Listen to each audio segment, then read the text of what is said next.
But like, I've been robbed out here. I've gotten into a whole fist fight. I got into a whole fist fight with 2 people in the street. Okay? Where did you get robbed? Imagine, and I got robbed right over here, Westlands, Parklands. You know, Eldamine Ravine, About Time, that restaurant About Time. Yeah, You know, right over there I love on About Time. It's beautiful. It's an amazing place. So good, right?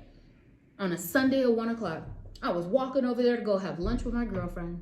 And when I tell you I got into a straight fist fight with 2 of these little boys.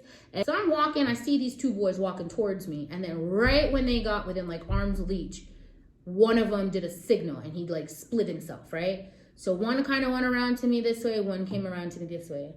And then the one who was on my left, he grabs my arm and he pulls me. Now, unbeknownst to him, I was having a horrible week getting my business started. So you like... Oh, man, when I tell you I went loose. Ooh. I went loose.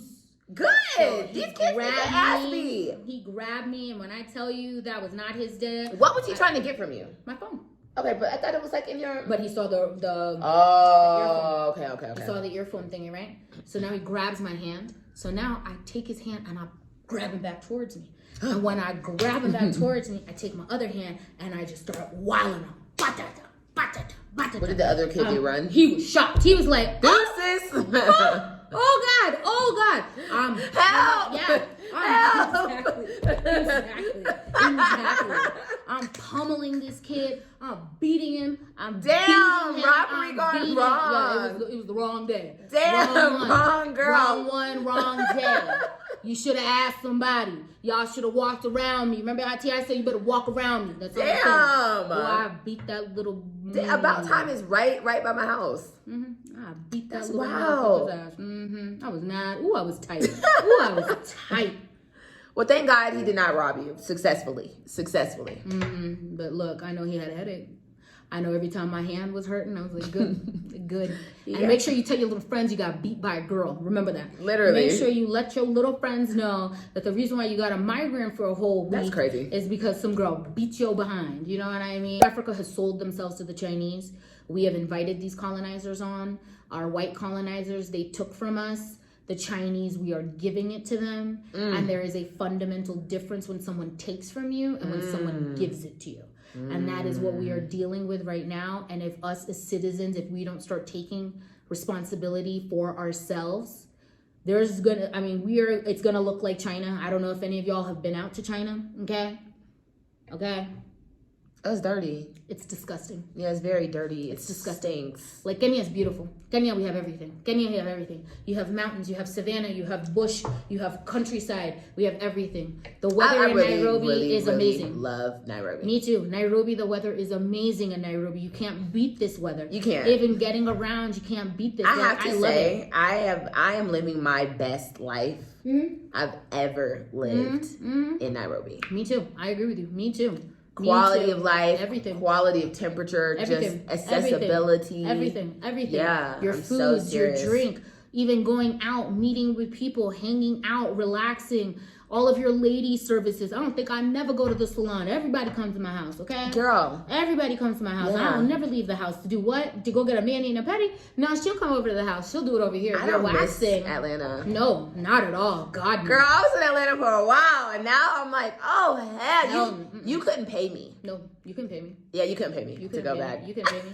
Even me, like now when I go to the States, maximum I can sit there is for like max 2 weeks, max. After that, I'm like, take me back to Kenya. Take me back. You people don't make any sense. This is nonsense. Why are you acting like this? Why are you talking like this? Like, I'm such a more pleasant person here. I'm not even as tightly wound as I was when I first moved. Like, when I first moved to New York, ask anybody who was on my team who met me when I first moved from New York to now. Night and day.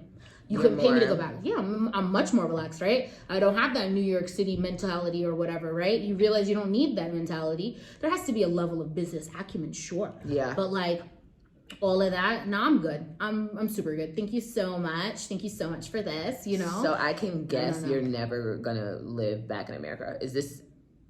I mean, we can never say never because life is long and life is short. You don't know what life is going to bring. Plans. However, if you ever hear about Rita Mavunda living permanently in the United States of America, please understand she's a rich, rich bitch, okay? Not no little bitch. Rich, okay? You're don't only get going back to America if you take it millions. That's it. You don't walk up to my house. You got to call first. You know what I mean? So let's get started. Welcome back. Thank you for tuning in. Like and subscribe and say hello to my new friend. Introduce yourself. Hello, good people. My name is Rita Mavunda, and I am here with you today talking and seeing what's up. 2 of them for you. This is for you. You bought 2 for me? Yep, this is for you. Okay. This is Can you kind of explain this a little? So this is our newest drink that we have introduced into the market. We are calling it TIA Gold Drink. We're in the process of moving around, changing around, and getting it into different places. It is a delightfully fizzy, fruity drink for your all of your performance and wellness needs. Try it. Tell us about yourself. A little about myself. Oh, gosh. Do we have the time? Long story short, so like I said, my name is Rita Mavunda. I was born in Poland, in Krakow, Poland. My mom is Indian from Kenya. She was born and raised here. Her mom was born and raised here. So wow, you're Indian Kenyan? Yeah. I had no clue. Yeah. So when I meet Kenyans here who are like, you're not from here and you don't belong around here, and it's like, I've been coming to Kenya since the 80s. I know all this stuff, all this new stuff y'all see. This wasn't around here when I was coming out here. And so I worked in Miami for about 6-7 years. And then I moved to New York and I started working as same as a public defender at the Legal Aid Society in New York City. And I worked in the city and we did like trial work up there. And then, when I kind of got up there, you know how like life happens, like you hang out with like your coworkers, you're going around doing whatever. I remember I met this comedian. He had said, you know how you know you've made it in New York? If you can live without a roommate. Right? Exactly, right? So I guess I made it in New York because I had no roommates, so thank you, but no thanks. So what was it about New York that made you say bye going to Kenya? So when I moved to New York, I really wanted to switch up kind of how I did stuff. I wanted to be a little bit more holistic. I wanted to be able to cultivate different ways of practice and stuff like that. And so when I was in New York, I did that. I was still like trial heavy because we were used to it. But the New York practice and Miami practice it's night and day. It's not really comparable. I do think Miami makes better lawyers than New York. And again, I know you guys are going to get mad, but whatever.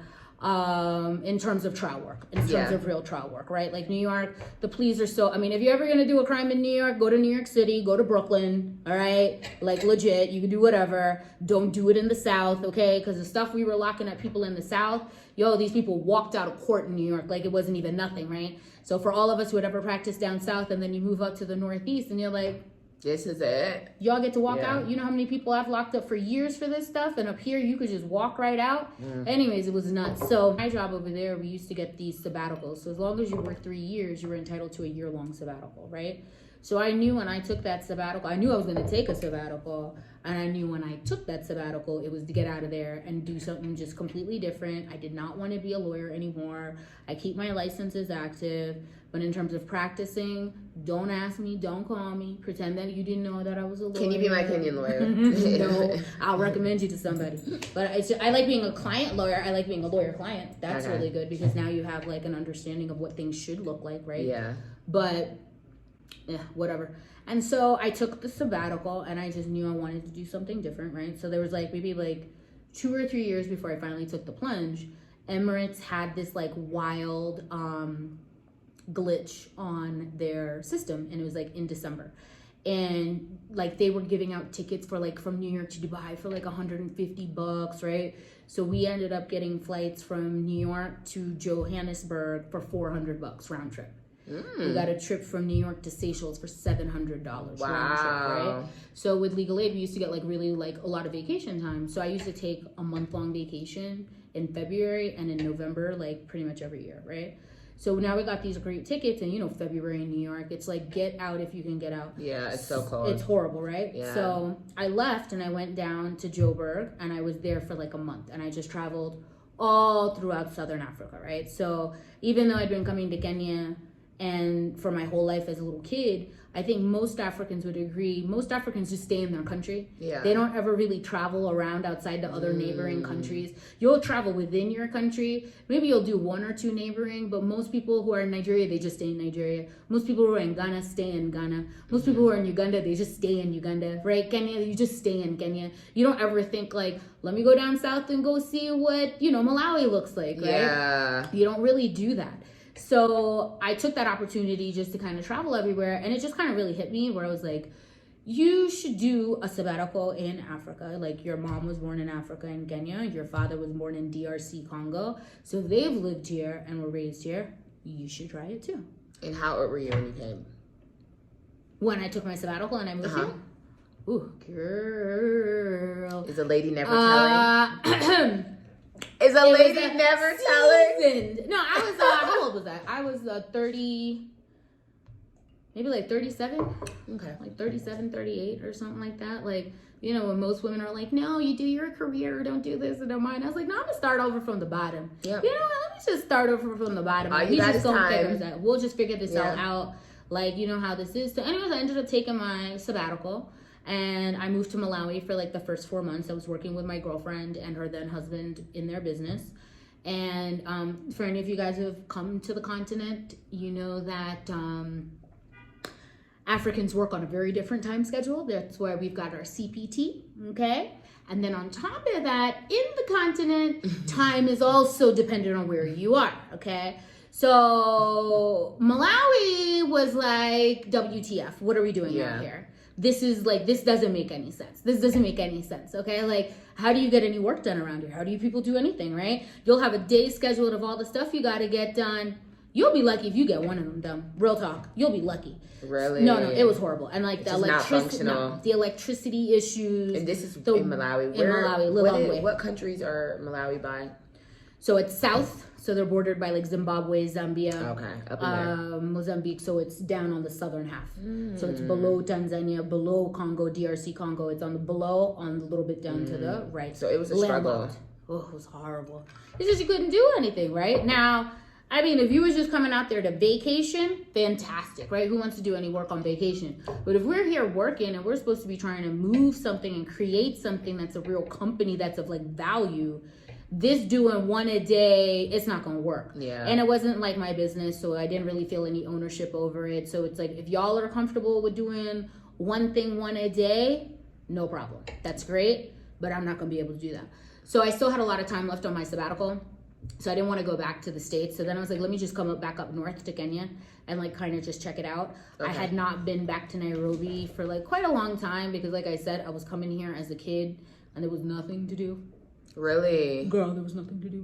Boring summers. Oh my God. So did you play with your cousins and stuff a lot? Like you said, your mom's Kenyan Indian. Are you close with your family here that's Kenyan Indian? But the thing is, remember, our school schedules are different, right? As a teacher, you get it. Our school schedules are different. So even though we're coming here during the summer, these guys are in school. We're on vacation. So it's not like you're going to be like cutting up in the streets because they're all going to school during the day, right? Facts. So, I mean, like basically during the day, you're playing with like the house girl and her kids, right? If they're around. You would have like one trip planned to Namara. We would do one trip that was planned to the coast. And then by that point, we would come back home. But I've watched every episode of Dexter's Laboratory. Yeah, over it. Over and over again. So I remember when I was like 14, I was like, I'm done. I'm not going anymore. I'll go to advanced math summer camp if you do not make me go to Kenya. And my mom was like, but Rita, and I said, how many 14-year-olds ask their parents to go to math camp? 0. So I hadn't been back out here in a long time. And then when I came back out here, I was shocked. I was shocked with how fast things had moved. Things were totally different. Now you kind of have like everything in Nairobi, right? Like everything. Like in my opinion, I think if you're going to be moving to the continent and you're really coming to work, you would come here. I wouldn't really go to the west side. Cause like, why? From what I've heard, they're really slow. The infrastructure is not as developed. They don't have as many international situations as we have on this side, right?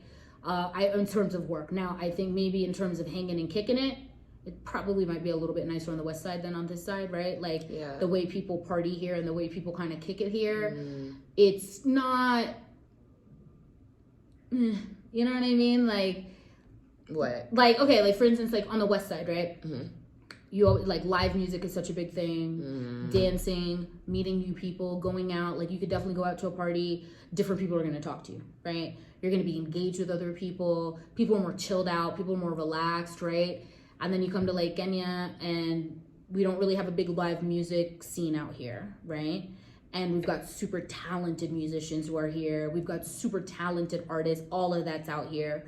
But you don't really have showcases for that. On the west side, here in Kenya on the east side, they love Nigerian music and Congolese music. So even their local music, they don't really even cultivate it. And if they do, most people are not listening to it because they prefer the sounds of like what you're seeing in DRC or what you're coming out of Nigeria, right?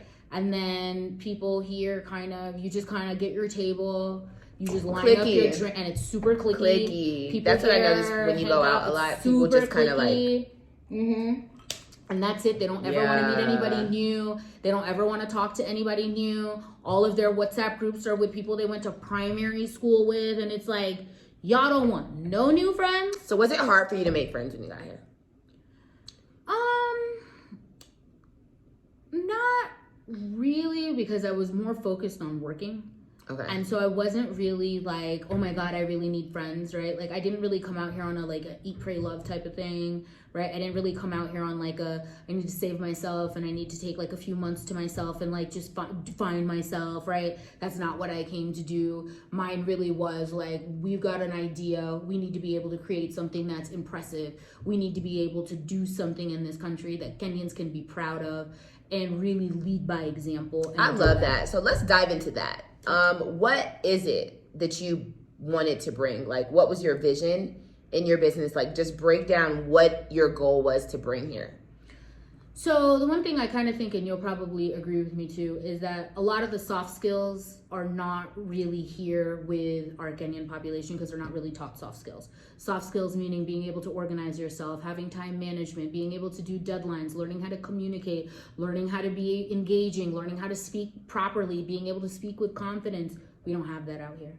So what I really wanted to do is I wanted to create a company where we did everything by the book, to be able to, number one, show people that you can create something of value, you can create something that's amazing, that's done by the book. One of the downfalls of being in Kenya, especially in business, is the degree of corruption that goes on here on every single level, at every single point.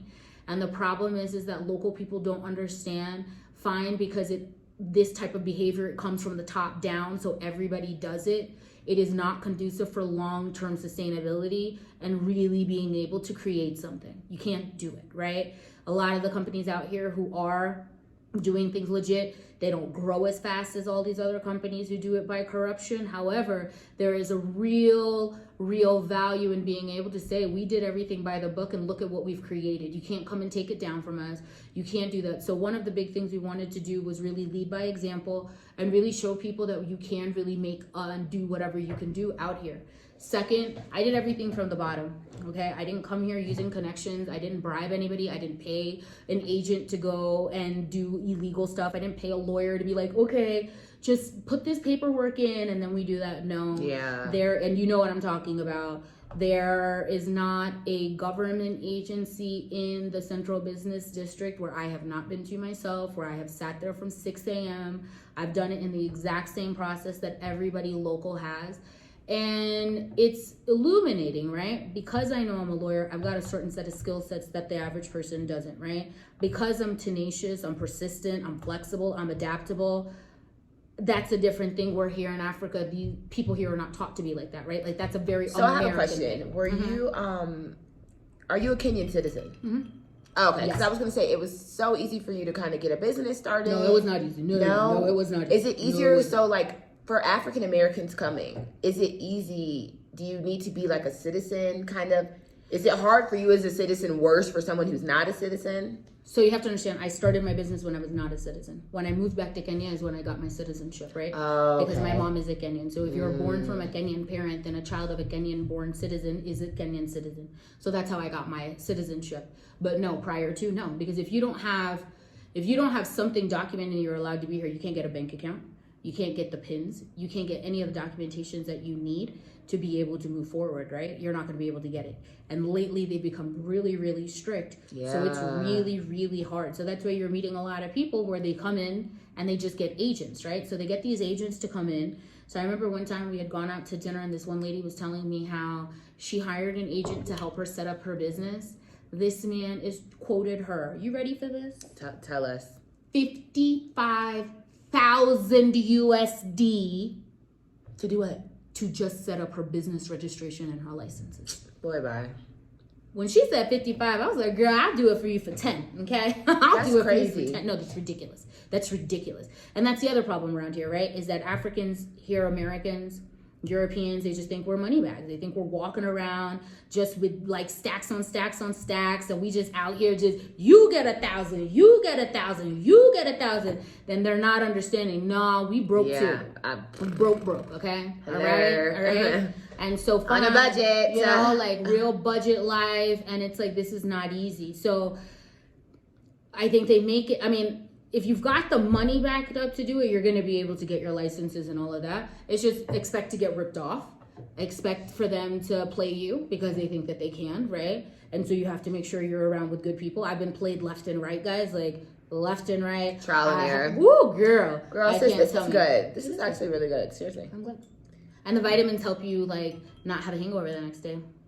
So tell me, this is a part of one of the businesses that you came. What made you like want to bring wellness, kind of? So I'll be honest with you, it really came along with the COVID. It really, really came along with the COVID more so, right? I definitely wanted to bring, so when I was coming out here, I was really trying to think, what can I bring to this country that fits into what I want, right? Because also what you realize here is the divide between the real upper class and lower class is very, very thick. The growing middle class is growing, but they don't really have real access to quality goods, quality products, right? They're getting counterfeits. They're getting things that are expired from other countries that they just dump into Africa. They're not really getting like really good stuff. So when I came here, that's really what I wanted to do. So like kind of tying back to earlier what you said, like what was your vision of it when I sat here and I was like, everybody out here should be able to have access to good stuff. Like why is it that somebody who's got a British passport who can just leave from here, go to London, you know, go do your shopping, do whatever, and then come back? And then what about the rest of everybody, right? Yeah. And so remembering, keeping in time the history of this country, there did come a point where when Kenya was finally liberated, Kenyans were like, they gave the choice to the people. Do you keep your British passports or do you keep your Kenyan passports? And what's interesting is a majority of Africans kept their Kenyan passports. A lot of the Indians who've been living here kept their British passports. And even to this day, that's kind of how it is. But now what happens is that, you know, African passports, you can't get off this continent. Unless you're showing them your blood type, who your mama was.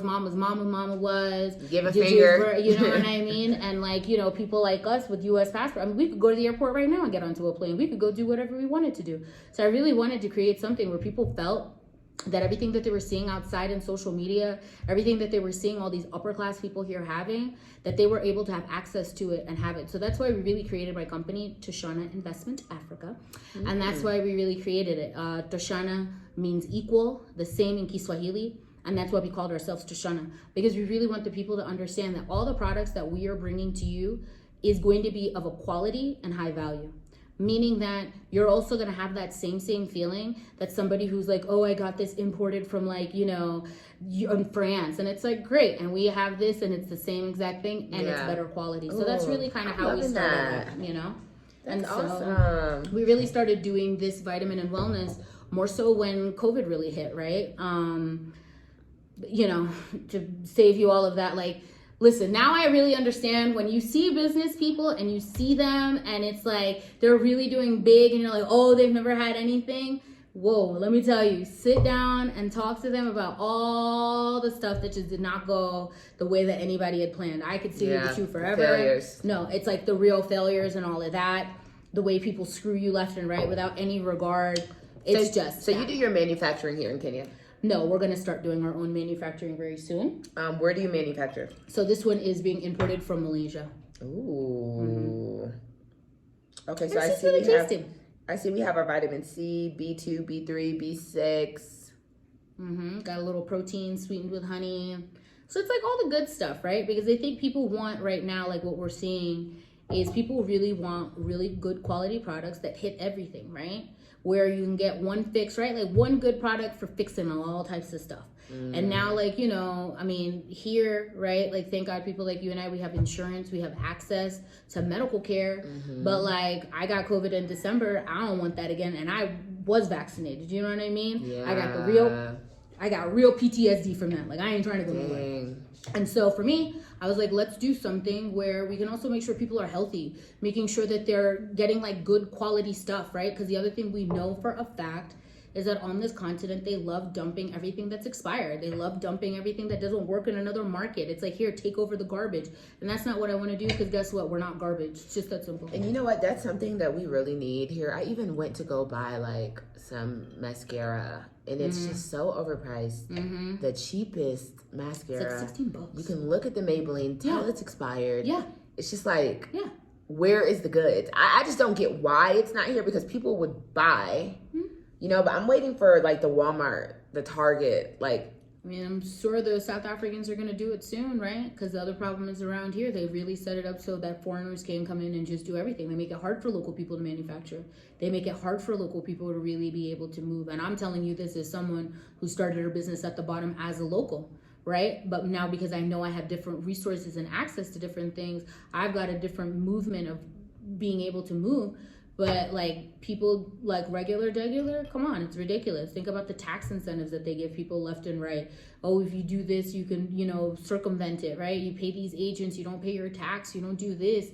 And I mean, think about it. What's the biggest killer in all this stuff? Tax and duty, especially if you're in the business, right? Yeah. So how do you circumvent that? There's a whole new African trade agreement that's coming out that's going to be running across. It's going to be interesting to see how that impacts local businesses, because that's a big thing that's been coming up, especially for local manufacturers. They're making it more and more expensive. And like us as foreigners who are now coming to live in Nairobi compared to, i.e., New York City, this is great, right? Like, I can live my life properly, well, like without feeling like I'm not getting all the things that I want for like $2,000 a month, okay? Yeah. And even that, right? Like $2,000 a month. Now ask me how much I was spending when I was in New York, okay? Girl. A week. Girl. I mean, just rent, okay? Just rent, okay? Yeah. Forget anything else, just rent. So for us moving over here, it's a lot easier because it's a lot cheaper than living in the West, right? It's a lot, food is cheaper, transport is cheaper, electricity is cheaper, Wi-Fi is cheaper, everything is cheaper on this side. However, if you were born and raised here, this now what they're charging for stuff, it's astronomical. People can't afford this, right? They can't afford any of this stuff. So it's really relative, right? So it's like, do I think more African Americans should move to Africa? Yes, I do. I think that Africans here have a lot to learn from Black Americans in particular. Like what? Because I think that, right, like in the States we deal with racism. In this side we deal with colonialism and tribalism. As Black Americans, we're not going to really deal with the tribalism here because we're not part of any of these tribes, right? So that aspect we're not going to deal with. But for instance, how Black Americans are really making it in your face that things need to change. We're making movements. We're doing all types of amazing things. We're holding people accountable for their racist behaviors. On this side of the world, this colonialism is so drummed into their head. That hierarchy of race is so drummed into their head that even though locals know that, you know, these Europeans who are in this country ain't nothing, okay?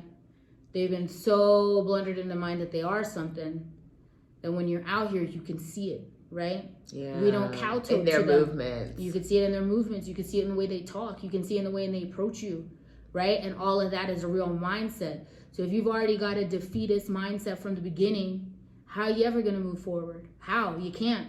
That was another part of our company that we really wanted to show people, that you can have Black people who are part of businesses here. We are a full woman C-suite level. It's all women run. Ooh. And it can happen. And it's like really leading by example. And if you're on board with us, we do so much training. We do so much exposure. We do so much corporate responsibility. We're always giving back to the community. We're always trying to find a way to really be able to let local people know that we are a company that is for local people. We want you to be able to enjoy what we have. We want you to understand that what you're getting is amazing, right? And in that way, when you now are able to say what you do and do as you say, people will follow. Yeah. And that's where we're at. And that's what we're really, I think people want change. When you listen to a lot of the people on the ground, people want change. I think they're tired of the way things have been running. And so for us, knowing that we were able to identify that from the beginning, and knowing that when I came out here, I really wanted to do something that made some real sense, but it was of my own, right? That I made this, I created this for us. It's not just for me, right? So here I am. I love that name, Toshana. Thank you. What phase are we at with this? So like, is your goal to get it into like Naivas or like Carrefours? Like, what phase are you at? So everywhere? We are in the market. We are in more of like the tier 2, tier 3 stores, right? So, but we are like nicely dispersed throughout the city, right? So you can find us in Gigiri, you can find us in Lavington, you can find us in Westlands, you can find us in Karen, you can find us in Gong, you can find us in Kasarani, you can find us in Nakuru, right? So I love that. We are definitely making our strides and all of that, but we are looking for scale business, right? Like, we're not looking for just one little shop and we're here. Our ultimate goal is to be the premium importer, distributor, manufacturer of high quality beverages, pharma beverages for the whole Campesa region, meaning Uganda, Tanzania, Rwanda, and this whole region. And we're really providing. What region did you just call it? Campesa. Campesa. Yeah, COMESA. Don't really quote me on it, but I know that's how it is. Campesa. So it's like basically this whole East Africa. So that is the whole East Africa region. But is Ethiopia included in this?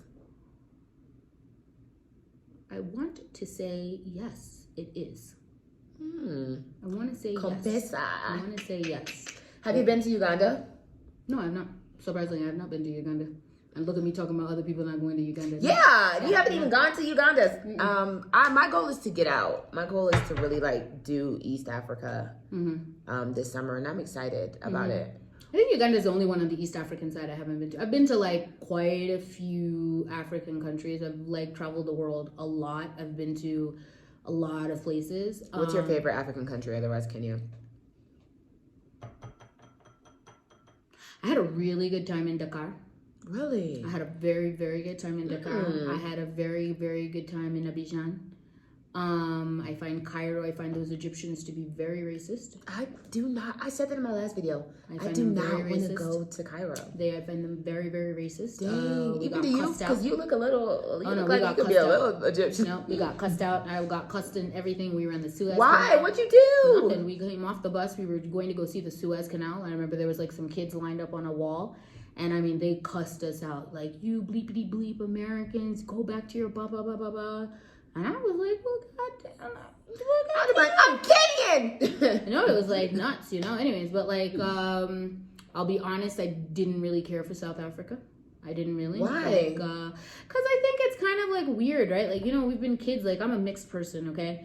And the way, especially like South Africa, in particular Cape Town, how they break up that race stuff. Like, I don't know if you ever read Trevor Noah's book, but I thought he really kind of made real sense after like reading his book, especially after being in Cape Town. But like, my mom is Indian, like red dot, okay? And imagine like our whole lives coming to Kenya, our whole lives we're staying with Indians, you could do whatever. But if we would have just gone down south, it's like, no, y'all can't stay over there with your mom. You're not going to stay with an African because you don't look like that color. So you're just going to be a colored, and you just be with this colored group. And that's the first time I remember where I really thought that word colored is trash. It's trash. It denotes nothingness. There's nothing. It's absent of, right? Like when you're a colored in South Africa, for instance, you're like my color, right? And you don't have your native language. You just speak Afrikaans, which is what, nothing but like a dialect of these whites, right? Your food is Afrikaans. Your growing up is Afrikaans. It's nothing like here, at least if you're an African, you know where your village, your tribe, your upcountry, where is that, you know where you're coming from. You know the foods that you ate that were traditional. You've got traditional things that happen in, by the virtue of where you were in the country, what your tribe is. Afrikaans, there's nothing, right? And for me, that was the first time where I was like, don't ever call me colored, because I'm not a colored. I know what my mama looks like. I speak my mother's tongue. I speak an Indian language. I know exactly what that's like. I know where my daddy's from. I don't speak Lingala, but I do understand French. And when you went down to South Africa, to me, I was like, this is nuts, right? So now we're in Cape Town. We rented an Airbnb, And I remember thinking to myself, I was like, Ma, imagine that when we were kids and we were coming to this continent, if we would have come here, you and I, we wouldn't even be able to stay in the same room. Now imagine you can't stay in the same place as your mother. That's crazy. Or your father. Because they're one thing, the other one's the other, and because you're the mix of the two, it's like you don't belong to any group, and it's trash, right? At least in Kenya you can, but even in Kenya, like, let me tell you, as a mixed person, let me tell you, these guys will let you know. Like, Indians will let you know, yeah, you're not a full Indian, you're one of those Africans. And Africans will let you know, you're one of those Indians, those Mohindi.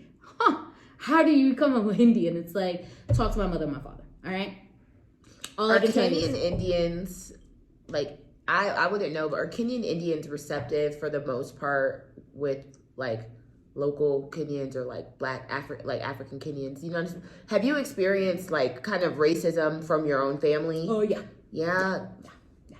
So I'll give you a story. The other day I was in, so like I said, all of my family here is Indian, okay? So I'm with my family, they're Indians. It's not Africans, they're Indians, okay? So I was at Sarit Center with my cousin and his daughter. And then my cousin's husband, another cousin's husband, he came with his 2 kids, right? Mm-hmm. So it's 3 little Indian kids, my 2 male cousins who are Indian, and myself, right? Now, I've been around with these kids since they were born. So they're used to throwing themselves at me. They, like, we're used to that, right? So now we're in Sarit Center. Kids are throwing themselves on me. I'm throwing them around. I'm, like, messing around my cousins or whatever. I go to the bathroom, right? I go to the bathroom. As I'm walking out, I'm washing my hands, minding my business. And this girl comes up to me, right? This, like, African girl, Kenyan girl. She comes in. She's like, can I ask you a question? And I was like, what's up? And I knew it. I knew exactly where this was going to go. Like, when I tell you, I knew it. And I was like, yeah, what's up? I don't know the question. I was like, what's up? And she said, so listen. And I said, just leave him. And she was like, no, but listen. I said, go ahead. So now she's like, okay, so look, I've been, like, dating this Indian guy. And we've been dating for, like, a while. And I don't have, like, a problem with him. My family doesn't have a problem. I was like, I'm going to ask you simply. I said, have you met his cousins and them? Forget even his mother and father. Have you met his cousins and them? She was like, what? I said, has he ever taken you out with his friend circle? I said, or does he only see you when it's just you and him, certain hours? And she was like, well, and I said, so that's a no. And I said, so any man who at the very least doesn't even let you meet his friends, even his close cousins and them, he don't want you, girl. He don't want you. You're a hole for him to punch through, and that's it. Now, don't get it twisted.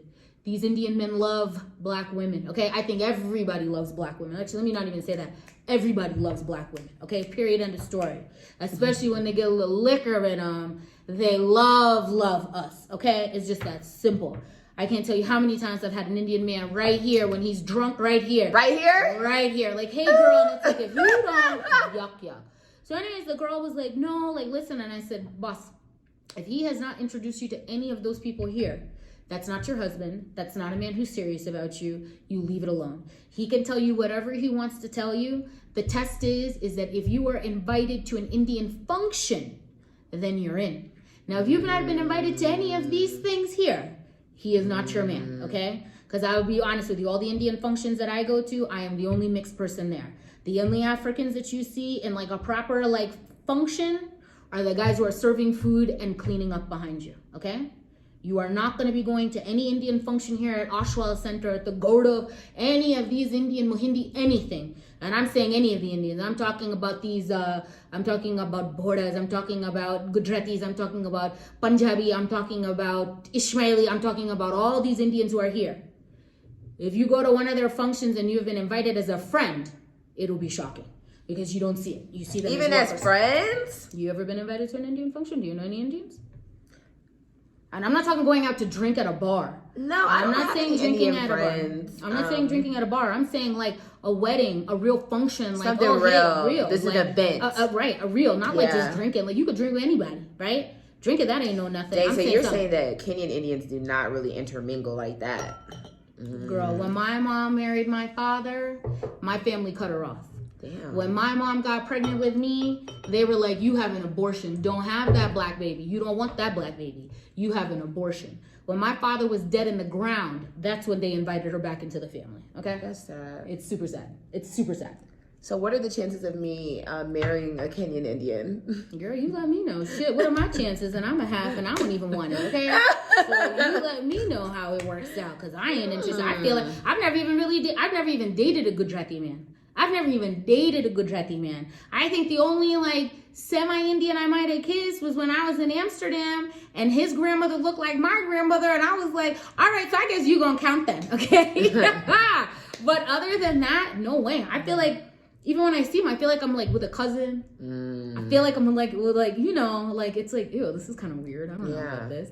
But no, imagine, I like even out here, like when I speak Gujarati, it's like these guys think I'm like an animal in a cage. Like, what? WTF? What is this? What is this? And you're like, and it's like, okay, fine. Like I have a Malaysian aunt, right? I have a Malaysian aunt. She married in, and she's Malaysian Indian, but she's a Malay, right? So she moves in, like she marries in the family. And so then like every time I go to any of these family functions, it's like, I don't know why, but it's like they always want to regale me with the stories of when we met. And in my mind, I'm like, I'm good. Like, I don't need to relive this, right? I'm only out here because like I have to be out here, but whatever. So I'm at this function, and then here she comes, and she's like, oh my God, I remember the first time when I heard you guys speaking Gujarati, I was like, if they can speak Gujarati, I can speak Gujarati. Oh, that's... And in my mind, I was like, but you're not Gujarati.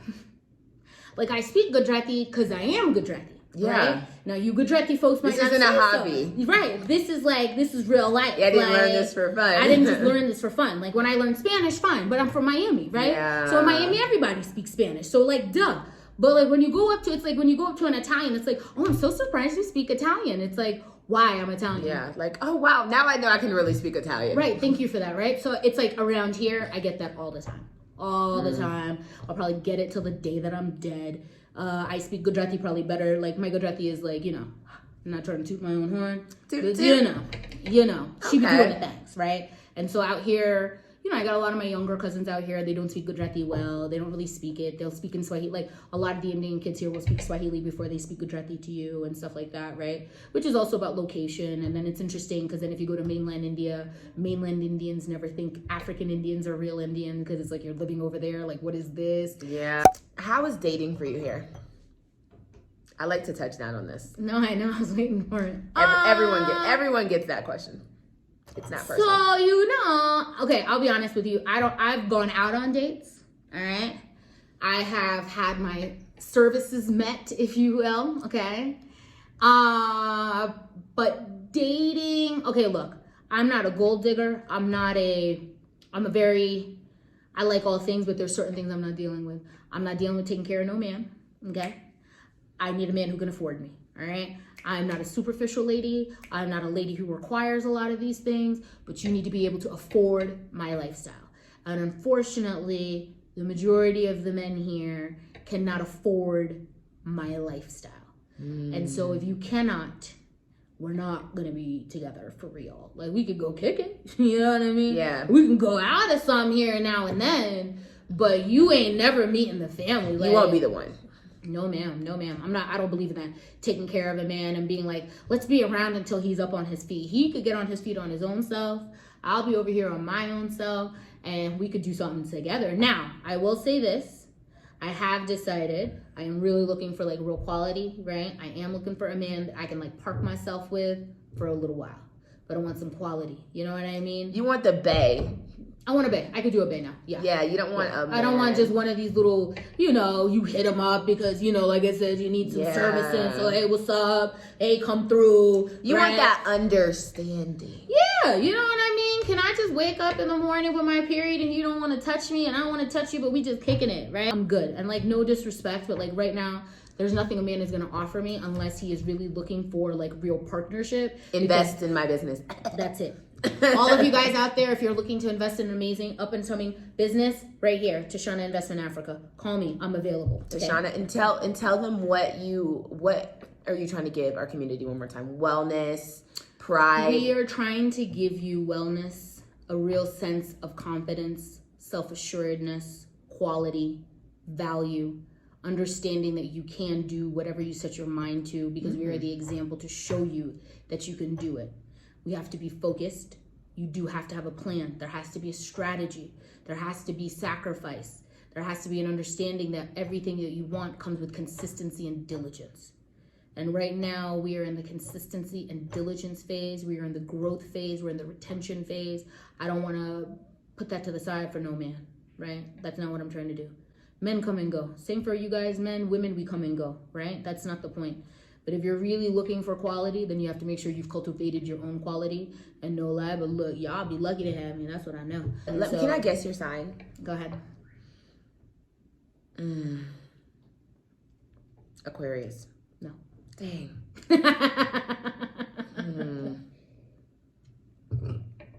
Scorpio. No. Dang. One more. Gemini. Yeah. Oh, okay. So I was on the right alignment with Aquarius. With the Aquarius. Yeah. I was feeling that energy. Okay, Gemini. I'm a May Gemini, not a June Gemini. You know June Gemini's more sensitive. Double work. You know what I mean? Yeah. As anybody knows, one has to have a plan and a strategy.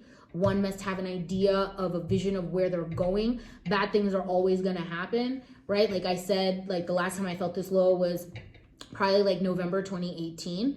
And we're still here. We're better. We're bigger. We're moving. So I know this too shall pass. I'm not worried about that. It's just making sure that we have a plan and a strategy. We already had it in the plans to do our own form of manufacturing and doing all of that. So it's fine that our suppliers did it. It's just that they just sped up our timeline. And so, but this is good, right? Like the only time when you really have growth is when you're uncomfortable, right? Yeah. The only time when you're really going to be able to see where you're going to be able to create something from the ashes and rise like the phoenix that you are, right, is you're gonna have to deal with these types of things. And the one thing I know, like I said, I'm good at, I'm flexible, I'm adaptable, I'm resourceful, I'm persistent, I'm tenacious, right? All of those things. And so all of those things have served me well so far. We've got an amazing vision. We already know all the things that we want to bring. We know some of the different industries that we would like to bring to this continent, because we do need to do something, us as people, to make us as Chinese independent as possible. And the one thing they always say to you is, on this side of the world, the risks are much higher, but the rewards are also much, much higher. Yeah. Right? And in this side of the world, everybody knows that. It takes about a good solid 5 to 7 years to really see the fruits of all of your work come together. Now you're like, yo, fuck you, right? Now you can do it. No, this is actually really bomb, though, y'all. I'm really not even joking. It's very good. No, that's great. This is a good mixer for me. It's a great mixer. It's delicious. And we're also in the Pharmacy and Poisons Board, so we're totally, like, legit. And it's the same thing we said, right? We're bringing you guys quality. We're bringing you guys, like, good stuff. That's what I want. I wouldn't, like, we don't bring nothing that I wouldn't take, right? Like, I wouldn't be over here sitting here like, girl, come on, let's have this with our drink. It's like, you just have that. You know what I mean? So, yeah. You know, we got to lead by example. We already know what it's like. And, you know, people right now, when you're looking at global investments, when you're looking at where people are going, Africa's like pretty much the last untapped continent. Everybody wants to be here. Everybody wants to be here. But the problem is that the culture, the business culture here has to catch up. I mean, these our leaders need to do much better. These votings have to be more important. This voting this year is going to be very important. The problem is that these guys have never been anywhere, so they don't understand the quality of what Kenya is, right? When you ain't never been nowhere, you don't appreciate where you're at. Can't compare. And they're not, right? How many people do you meet here every day? It's like, I want to leave Kenya. I'm going to go to Dubai. It's like, you know what those Arabs are? You know what those Arabs are like? Yes. Are you kidding me? Literally. Ooh, girl. They talk about, I'm going to go to Saudi Arabia. It's like, you sure? I get that a check, but not all good money is good money. You know what I'm saying? Like, you might want to be careful. Like the girl who does my nails, she's got a friend who's out there. She's stuck. She can't come back. They took her passport. She don't want to work. And why? Because that's what they do, right? They take your passports and now you're stuck. You can't go anywhere. What are you going to do? They're going to deport you, so you get deported. So now what? Right? It's very different when you can leave by yourself, opposed to being told, oh no, you about to get locked up and you're about to leave, right? Who's trying to do all of that? It's a mess. Why would you ever want to go to those places? No way. At least Kenya, it's open. At least Kenyans, people are open here. People are polite. People are chill. Nobody bothers you. Nobody comes up to you and says, you can't do this, that, and the other. You know what I mean? Yeah. Which is nice. We have a lot of really good things here. But if you've never been anywhere, you don't know. You don't know. You think that Kenya's trash. Look at this. But these leaders have got to change. And the problem is that this tribalism allows for a lot of this nonsense to be here. all of these deals that these guys are making. These guys are stealing billions of shillings every day to buy apartments in London, to go shopping sprees in Dubai. They don't care about all these people who are on the ground. They don't care about how people are living. They don't care about the stuff people are doing. That's what we care about. So guess what? Let us lead by example. Let us do it. And then eventually when you see President Mavunda on the ballots, understand, I'm voting. Get for me. That's it. We'll change all of this mess. We'll change all of this stuff, right? But this nonsense, they stopped flights from Dubai back and forth because of political nonsense. It's just a lot of stuff that's happening that people are not into, because you got to care about putting a roof over your head, make sure these kids are fed, right? Having school fees, making sure these kids got food at home. Nobody's caring about, oh, hey, whatever. It's like, girl, I don't have 100 bob to buy milk for this kid right now, okay? Yeah. I don't have any ugali flour in this house. I don't have any of this stuff, so I don't care about what you're saying. And so it is our responsibility, like for myself, I think it's imperative for people who are my age, who are starting businesses, to ensure that those businesses are solid for these kids who are coming out of high school and college. Because it's going to be these high school and college kids who are really going to change something. But they need somebody who's older than them to let them know, you got this, we can do this.